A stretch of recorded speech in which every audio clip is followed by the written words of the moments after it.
Super താരം മോഹൻലാലിന്റെ ഖേദപ്രകടനമാണ്. എമ്പുരാൻ വിവാദം, രാഷ്ട്രീയ വിവാദം കത്തിപ്പടരുന്നതിനിടയിലാണ് ഫേസ്ബുക്ക് പോസ്റ്റിലൂടെ അങ്ങനെ പവനായി ശവമായി എന്തൊക്കെ ബഹളമായിരുന്നു. മലപ്പുറം കത്തി, മെഷീൻ ഗണ്ണ്, ബോംബ്. സൂപ്പർ താരം ഖേദപ്രകടനം നടത്തിയത് നമുക്കത് ആദ്യം വായിക്കാം.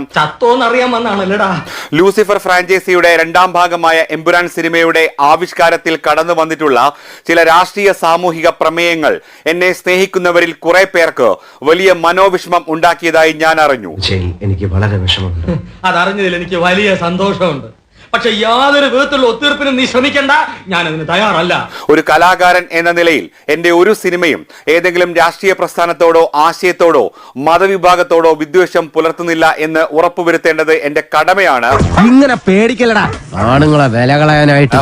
അതുകൊണ്ട് തന്നെ എന്റെ പ്രിയപ്പെട്ടവർക്കുണ്ടായ മനോവിഷമത്തിൽ എനിക്കും എമ്പുരാൻ ടീമിനും ആത്മാർത്ഥമായ ഖേദമുണ്ട്. ഗോപി നീ വാ, ഇവന്മാർ രണ്ട് സിഐഡികളും കൂടെ നമ്മളെ വീണ്ടും കൊലങ്ങൊളിപ്പിക്കാനുള്ള പരിപാടിയാണ്. ഒപ്പം അതിന്റെ ഉത്തരവാദിത്തം സിനിമയ്ക്ക് പിന്നിൽ പ്രവർത്തിച്ച ഞങ്ങൾ എല്ലാവരുടേതുമാണെന്ന് തിരിച്ചറിവോടെ അത്തരം വിഷയങ്ങളെ നിർബന്ധമായും സിനിമയിൽ നിന്നും നീക്കം ചെയ്യാൻ ഞങ്ങൾ തീരുമാനിച്ചു കഴിഞ്ഞു. പിന്നെ നാണക്കെടുത്തി.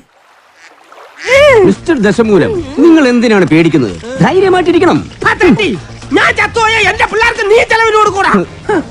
അതെ, വെറുതെ ധൈര്യം നിന്ന് ആളെ കൊല്ലാൻ നോക്കാം. കഴിഞ്ഞ 4 പതിറ്റാണ്ട് നിങ്ങളിൽ ഒരാളായാണ് ഞാൻ എന്റെ സിനിമാ ജീവിതം ജീവിച്ചത്. നിങ്ങളുടെ സ്നേഹവും വിശ്വാസവും മാത്രമാണ് എന്റെ ശക്തി.